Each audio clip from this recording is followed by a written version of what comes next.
your chin that you gotta shape around. But there's another kind of mole that's of interest to me. That's the kind of mole they use in chemistry. Welcome everybody. Or how So you chapter Containing 6 times 10 to the That's 23rd. good. That's 6 with 23 zeros at the end. Much too big a number to comprehend. Yeah. Beastie Boys would be so proud. Well, they did just get inducted. Right. Wouldn't be a single person down and out of luck, cause everybody in the world will get $1 trillion. Okay, so here we are at the Chapter 10 test hints for regular chemistry, and of course you have the list in front of you and that very awesome resource we put on Moodle for you. Yes. The It's like a PowerPoint of the test hints, right with go ahead. which is just the way we used to do it. It's the same thing, maybe even a little more detailed Yeah, I than what think we'll so. do for you here. But it's there. Use it. Right. Okay, so test hint number 1 says define mole. Now, by this time of the year, we shouldn't have to help you at all with defining questions, and for heaven's sakes, you need to know what a mole is. But there is one term that they keep getting messed up on, and that is the RPs. The representative particles. Represent. That's right. If you're an atom, if you're a molecule, if you're an ion, if you're a formula unit, you are a representative particle. Formula unit. You are a representative particle. It's a generic term. It's like a polygon. Right. Just take the word representative out. It's a particle. Yeah. Okay, test hint number 2. How to determine or calculate the number of atoms of an element in a given number of molecules. So, this was a tricky one. But it shouldn't be. Yeah, I know it shouldn't be, but what if we said... This is counting, and while Mrs. Gregory's putting that on the board, this skill is actually a little bit of foreshadowing for balancing chemical equations, which is just over the hill for us here. If we had 5 molecules of dihydrogen monoxide, how many atoms of hydrogen do we have in these 5 molecules? Well, you multiply. Right. There's 2 H's in every molecule. We've got 5 molecules. That's 10 H's. There you go. Now, do you need Avogadro's number there? No, although at first glance you might think, Because but it says molecules, but- I think Avogadro. yeah, read the words on the paper. Right. Make sure your answer. And Don't make the question harder than what it really is. would we give them that answer? You mean the choice that if they did it the wrong way, 3.0 Oh, yeah. times 10 to the 24th. we still would do that? We would do that. Oh yeah, we would do that. Right, so you got to think about it. Yeah. Test hint number 3. Number 3, it says the various quantities that Avogadro's number represents. All right. So we could have 5 moles Yeah. of water, and that would be, well, let's say we have 1 mole of water. Yeah. That would be 6 times 10 to the 23rd molecules. Molecules. What else could it be? What if we had a different substance, like What if like we just had? chlorine or something? Well, that also would be molecules again, because we know that this is a diatomic molecule. If we had some other element that wasn't Right, it wasn't molecule, like gold, or if we had something like this, nickel. some sodium chloride. So a mole of this, a mole of this, a mole of this, a mole of gold. Mm-hmm. It's all just 6 times 10 to the 23rd. Right. Representative particles. Representative particles, and that's the key. Right. What do we call the representative particles of this compound?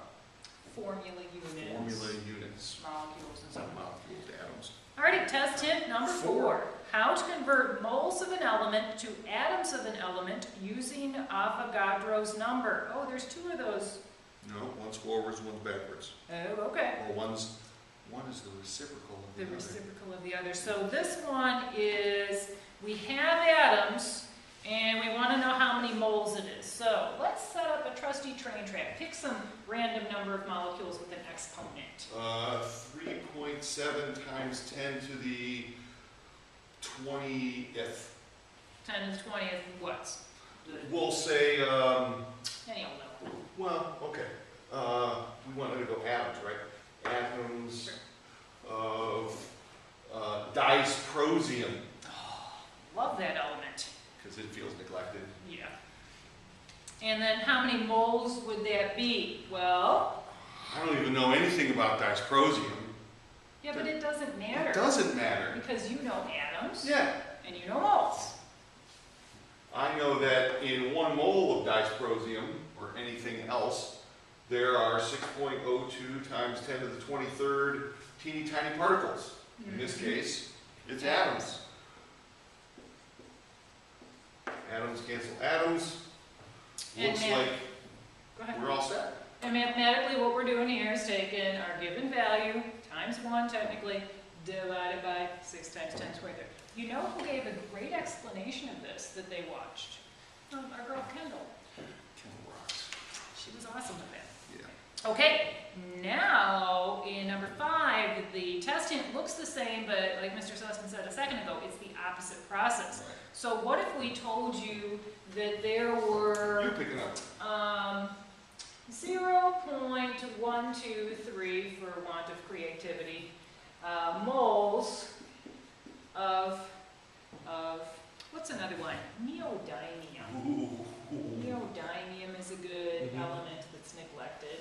That's a D, by the way, not an A, even though it looks like an A with my writing. 1 mole, what are we looking for? Yeah. 1 mole of right. neodymium has 6.02 times 10 to the 23rd atoms. So now, mathematically, we're multiplying our moles. And our unit, yep, does cancel out.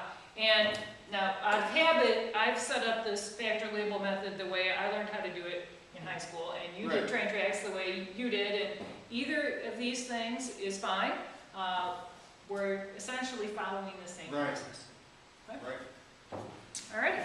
Number, where are we at now? 5, That's 6? number 6. 6 says how the atomic masses of 2 different elements are actually related to each other. Well, So, what 2 elements do we want to look at?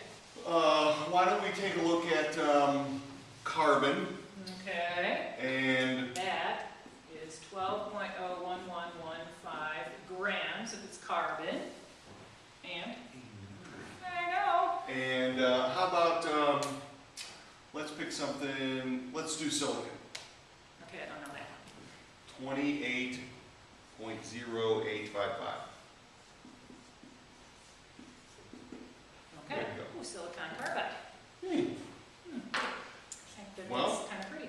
Yeah. Or strong. Yeah. Alrighty, so this number we're getting from the periodic table. That's the atomic mass, sometimes generically referred to as the molar mass. Well, if we write it as grams, we're really writing it as a molar mass. As a molar mass. Right. And now, these 2 things both show up on the periodic table because there's something that relates them. And Amadeo Avogadro's experiments led to the determination of this. You know that this is how much is in 1 mole. Mole. This is the mass of 1 mole Right. of carbon. This is the mass of 1 mole of silicon. So, how many particles of carbon do you have?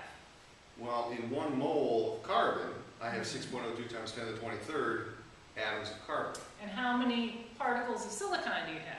In 1 mole of silicon, I have 6.02 times 10 to the 23rd atoms of silicon. Right. So even though they have a different mass, they're the same, similar, because of the number of atoms. But if you have the same number of atoms, Yes. shouldn't they all weigh the same? No. My students have heard me say this 100 times. I don't think so. Do ping pong balls weigh the same as hippopotamuses? No. No, they're inherently different. But- They're different, and you'd have to go all the way back to chapter 4 to review that, which we won't. We're not gonna do it this point in time. Number 7, How to calculate the molar mass of a diatomic halogen gas. Okay, diatomic means it's got 2 atoms in it. So the Professor Hofbernickel, H2, N2, O2, F2, Cl2, Br2, I2. Of course, that's not all together like that, but how would we find the molar mass of H2? double it! Double the atomic mass of hydrogen, and so on.